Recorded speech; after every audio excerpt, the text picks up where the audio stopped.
পাদের বাচ্চা পাদ, চল কাঠগড়ায় চল। মহামান্য আদালত, আজ কাঠগড়ায় দাঁড়িয়ে আছে একটি পাদ। এই পাদের কারণে কাল আমার তারাবির নামাজ হয়নি।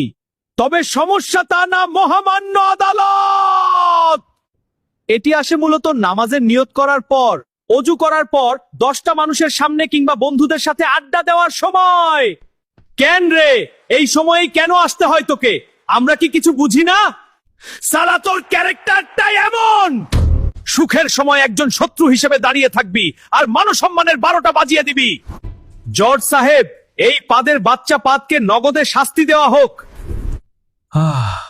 একটু চুপ থাকো উকিল সাহেব, চলো আমরা তার মুখে শুনি। হ্যাঁ, আমি দোষী, কিন্তু একটা কথা মনে রাখবেন সবাই, যতদিন পর্যন্ত আপনারা ভাজা পোড়া খাবার খাবেন কিংবা খাবার খাওয়ার পর দীর্ঘ সময় ধরে পেশাব পায়খানা বন্ধ রাখবেন, ততদিন পর্যন্ত আমি আপনাদেরকে এভাবেই কষ্ট দেব।